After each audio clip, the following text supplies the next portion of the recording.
नमो ब्रह्मणदेवाय गौ ब्रह्मणहिताय च जगद्धिताय कृष्णाय गोविन्दाय नमो नमः। हे कृष्ण करुणा सिंधु दीनबंधु जगत्पते गोपीश गोपिका कांतो राधाकांतो नमोस्तुते।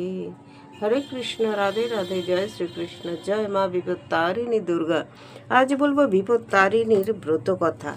এই যে সোজা রথ থেকে উল্টো রথের মধ্যে যে কোনো শনি মঙ্গলবারে বিপত্তারিণীর পুজো হয়। মা বিপত্তারিণী যাতে সবার বিপদ থেকে রক্ষা করেন, তাই জন্য এই বিপত্তারিণী ব্রত। এই বিপত্তারিণী ব্রত কিভাবে প্রচার হয়েছিল আজ বলবো সেই কাহিনী।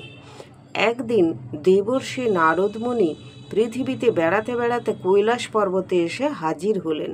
দেখলেন হরগৌরী একাসনে বসে আছেন। রাধে রাধে। দুজনকে প্রণাম করে নারদ জিজ্ঞাসা করলেন, প্রভু, কি ব্রত করলে নারী জাতি বিপদ থেকে উদ্ধার পায়, আমাকে দয়া করে বলুন। মহাদেব বলতে লাগলেন, বিপত্তারিণী দুর্গার ব্রত করলে নারী জাতি বিপদ থেকে উদ্ধার পায়। এই ব্রত কে করেছিল বলছি। অনেক দিন আগে বিদর্ভ দেশে এক রাজা রাজত্ব করতেন। তার এক রানী ছিল। একদিন সেই রানী এক মুচিনির সঙ্গে সই পাতিয়েছিল। তো মুচিনি রানীর বাড়িতে যাতায়াত করত, দুজনের মধ্যে সখ্যতাও ছিল। তো একদিন কথায় কথায় রানী তাকে বললে, আমি কখনো গোমাংস দেখিনি, তাহা কি রকম আমাকে এনে দেখিও। রানীর কথায় ওই মুচিনি একদিন চুপড়ি করে গোমাংস কাপড় ঢাকা দিয়ে নিয়ে এসে রানীকে দিলে। রানী নিজের ঘরে লুকিয়ে রাখলে, কেননা যদি এ কথা জানাজানি হয়ে যায় তাহলে কিন্তু রাজা মুশকিল করে দেবে। সেই নিয়ে একটু ভয়ও ছিল, কিন্তু এসব ভয় বেশিক্ষণ স্থায়ী হয় না। ভয়টা কাজেই লেগে গেল। রাজবাড়ির চাকর এবং দাসী দেখতে পেয়ে এই কথা মহারাজকে গিয়ে শুনিয়ে দিল। রাজা প্রচণ্ড রেগে ঘরে এলেন আর রানীকে বললেন, তুমি ঘরে কি লুকিয়ে রেখেছ, শিগগির আনো। যদি সত্য কথা না বলো তাহলে তোমায় কেটে ফেলবো, তোমার গর্দান নেব, আজই তোমার মৃত্যুদণ্ড হবে। তখন এই সমস্ত কথা শুনে রানী অত্যন্ত ভয় পেয়ে গেলেন। সে বললে, আমার ঘরে ফল আর ফুল ছাড়া কিছুই তো নেই মহারাজ। এই বলে সে মনে মনে দুর্গা দেবী স্তব করতে লাগলেন, হে মা বিপত্তারিণী দুর্গে, আমি বিপদে পড়েছি, আমাকে রক্ষা করো মা, আমি যত দিন বেঁচে থাকবো তোমার ব্রত করব মা গো। দেবী রানীর কথা শুনে সন্তুষ্ট হয়ে বললেন, আমি তোর স্তবে সন্তুষ্ট হয়েছি, তোকে বর দিচ্ছি, তুই ঘরে গিয়ে দেখ, যা রেখেছিস সব ফল ফুল হয়ে গেছে। ওই ফল রাজাকে দিলে তিনি সন্তুষ্ট হবেন।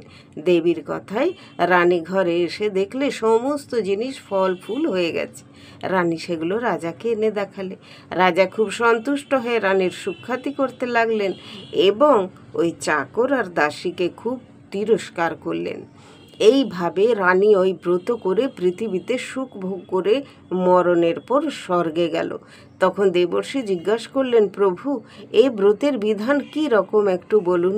তখন মহাদেব বললেন, দেবর্ষি, আষাঢ় মাসের রথ দ্বিতীয়ার পর থেকে দশমীর মধ্যে, অর্থাৎ তৃতীয়া থেকে নবমী পর্যন্ত, যেদিন শনিবার বা মঙ্গলবার, সেই দিন এই ব্রত করতে হবে। ব্রতের আগের দিন হবিষ্যি করতে হবে, অর্থাৎ নিরামিষ খেয়ে থাকতে হবে। ব্রতের দিন ঘট পেতে 13 রকম ফুল, 13 রকম ফল, আরও নানা রকম মিষ্টান্ন দিয়ে দুর্গা দেবীর পুজো করতে হয়। তারপর 13টি গাঁট দেয়া লাল সুতোর ডোর হাতে বাঁধতে হয়। একটি ভোজ্য দান করতে হয়। পূজার পর ব্রতী একবার মাত্র জলযোগ করবে। এই ব্রত যে করবে তার কখনো বিপদ হবে না, পৃথিবীতে নানা সুখভোগ করে মরবার পর স্বর্গে যাবে।